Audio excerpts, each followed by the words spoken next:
شروع اللہ کے نام سے جو بڑا مہربان نہایت رحم کرنے والا ہے۔ محترم ناظرین، ماہ شعبان کی 5 ضروری کام۔ محترم ناظرین، اللہ پاک نے جو ہمیں زندگی عطا کی ہے، بروز قیامت اس کے ایک ایک لمحے کا، ایک ایک پل کا حساب و کتاب دینا ہوگا۔ جو کچھ کھایا ہوگا، پیا ہوگا، اس کا حساب دینا ہوگا۔ جو آنکھوں سے دیکھا ہوگا، جو کانوں سے سنا ہوگا، جو زبان سے بولا ہوگا، ہاتھ سے کیا ہوگا، جو پاؤں سے کیا ہوگا، جو بھی اعمال ہم نے کیے ہیں، نیک یا بد، سب کا حساب دینا ہوگا۔ ریت کے ذرے کے برابر کسی کے ساتھ زیادتی کی ہوگی، یا ریت کے ذرے کے برابر کسی نے ہمارے ساتھ زیادتی کی ہوگی، اس کا پورا پورا بدلہ لیا جائے گا اور دیا جائے گا۔ ہم انسان فطرتی طور پر کمزور ہیں، چاہتے ہوئے یا نہ چاہتے ہوئے ہم سے غلطیاں اور گناہ سرزد ہوتے رہتے ہیں۔ ان 2 مہینوں میں یعنی ماہ شعبان اور ماہ رمضان رحمتوں برکتوں والے اور بخشش والے مہینوں میں، اس لیے ان 2 مہینوں میں اور خاص طور پر شعبان کے مہینے کے اندر یہ 5 کام ہر مسلمان مرد اور عورت کو ضرور کرنے چاہیے، تاکہ ہماری سابقہ زندگی کی غلطیوں، کوتاہیوں اور سرزد ہونے والے گناہوں کی بخشش کا سبب بن سکے۔ اس مہینے یعنی ماہ شعبان کے اندر سب سے پہلا کام یہ کرنا ہے کہ آپ اس کے چاند کو دیکھنے کا اہتمام کریں۔ ویسے تو ہر مہینے کا چاند دیکھنا سنت ہے، لیکن آپ صلی اللہ علیہ وسلم شعبان کے مہینے کا چاند بہت زیادہ اہتمام کے ساتھ دیکھا کرتے تھے۔ ایک حدیث میں ہے جس کا مفہوم کچھ اس طرح سے ہے کہ حضرت عائشہ صدیقہ رضی اللہ تعالیٰ عنہا سے روایت ہے کہ آپ صلی اللہ علیہ وسلم جتنا شعبان کے مہینے کے چاند کو دیکھنے کا اہتمام کرتے تھے، حفاظت کرتے تھے، اتنا کسی اور مہینے کے لیے نہیں کرتے تھے۔ تو اس لیے اس کے چاند کو دیکھیں، اس وجہ سے کہ ایک تو یہ مہینہ برکتوں والا ہے، اس کے بعد رمضان کا مہینہ آ رہا ہے، تو جب اس کا چاند دیکھیں گے تو ہم رمضان المبارک کا انتظار کرنے والے بن جائیں گے۔ ماہ شعبان میں دوسرا کام یہ کرنا ہے کہ اللہ تعالیٰ سے ہدایت کی دعا مانگیں گے، اپنے لیے بھی اور اپنے گھر والوں کے لیے، دوست احباب کے لیے، رشتہ داروں کے لیے، ہمسایوں کے لیے۔ یا اللہ، ہم سب کمزور ہیں، گناہ گار ہیں، لیکن آپ کی رحمت ہمارے گناہوں سے زیادہ ہے، ہمارے گناہوں سے بڑی ہے۔ یا اللہ، اپنی رحمت سے ہمیں ہدایت یافتہ لوگوں میں شامل فرما۔ جو ہم نے زندگی میں غلطیاں کوتاہیاں کی ہیں، اپنے کیے پر شرمندہ ہیں، یا اللہ ہمیں معاف فرما دے۔ بے شک آپ کے علاوہ کوئی نہیں جو ہمیں معاف فرما سکے۔ یا اللہ پاک،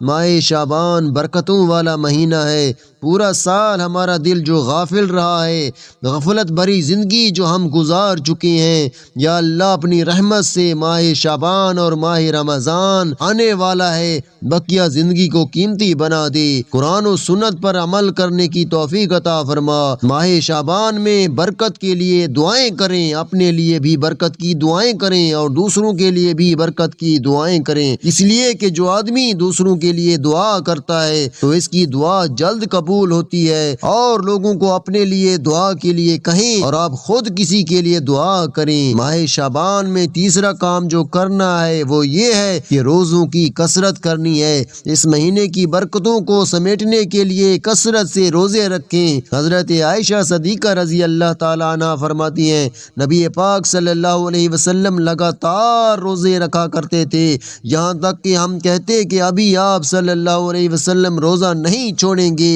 پھر آپ صلی اللہ علیہ وسلم کبھی روزہ چھوڑ بھی دیتے تو ہم یہ کہتے کہ آپ صلی اللہ علیہ وسلم اب روزہ نہیں رکھیں گے، یعنی اتنی کثرت کے ساتھ آپ صلی اللہ علیہ وسلم روزہ رکھا کرتے تھے۔ حضرت ام سلمہ رضی اللہ تعالی عنہ فرماتی ہیں، میں نے نبی کریم صلی اللہ علیہ وسلم کو شعبان کے مہینہ سے زیادہ کسی اور مہینہ میں زیادہ روزے رکھتے ہوئے نہیں دیکھا۔ آپ سارا شعبان روزے رکھا کرتے تھے۔ آپ صلی اللہ علیہ وسلم شعبان میں اکثر ایام روزہ رکھا کرتے تھے، تو اس مہینے میں روزوں کا اہتمام کریں، اور اگر نہیں رکھ سکتے تو کم از کم 13، 14 اور 15 تاریخ کا روزہ رکھ لیں۔ اس مہینہ میں اللہ رب العزت کے دربار میں بندوں کے اعمال کی پیشی ہوتی ہے، اس لیے سرکار دو عالم صلی اللہ علیہ وسلم نے ارشاد فرمایا کہ میں چاہتا ہوں کہ جب میرے اعمال کی پیشی ہو میں روزے کی حالت میں رہوں۔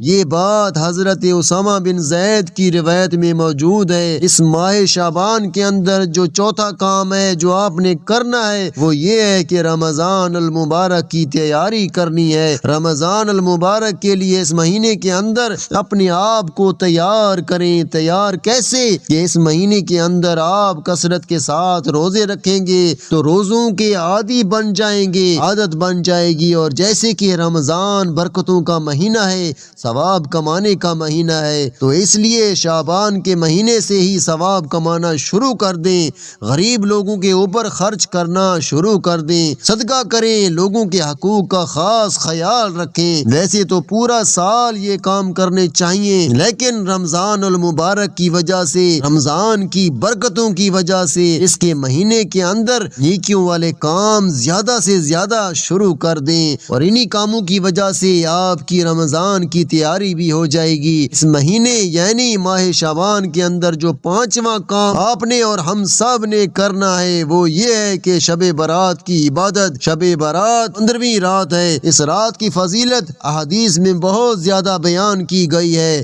اللہ تعالی شعبان کی 15ویں رات کو اپنی مخلوق کی طرف متوجہ ہوتا ہے۔ اللہ تعالی مشرک بغض رکھنے کے علاوہ سب کی بخشش فرما دیتا ہے، اور اسی طرح بیان فرمایا کہ اس رات میں اللہ تعالی موت کے فرشتے کی طرف ہر اس جاندار کی روح قبض کرنے کی وحی بھیجتے ہیں، ان کے مرنے کا اللہ تعالی کی طرف سے ارادہ کیا جاتا ہے، یعنی ان تمام جانداروں کی روحوں کے بارے میں بتا دیا جاتا ہے کہ اس سال میں فلاں فلاں کی روح قبض کرنی ہے، ایسے تمام نام دیے جاتے ہیں۔ تو جب آپ اس رات کو عبادت کریں گے، اللہ تعالیٰ کی طرف متوجہ ہوں گے، تو آپ کا بھی اس حال میں نام آئے گا کہ اللہ تعالیٰ آپ سے خوش ہوگا۔ اور اس طرح شب برات کے اندر نیکی کا کام یہ ہے کہ آپ شعبان کی 15ویں رات یعنی شب برات کو اٹھ کر عبادت کریں۔ اکٹھے ہو کر عبادت کرنا ضروری نہیں، گھر میں کہیں بھی آپ عبادت کر سکتی ہیں، جتنے چاہیں آپ نوافل پڑھ سکتی ہیں۔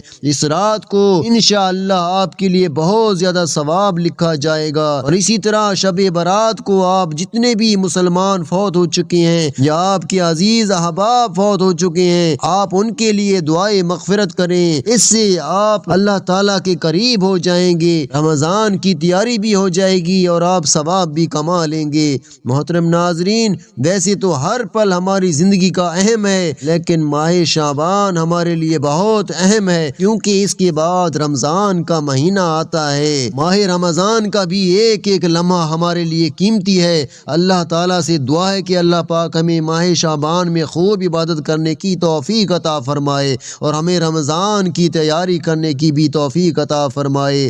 آمین یا رب العالمین۔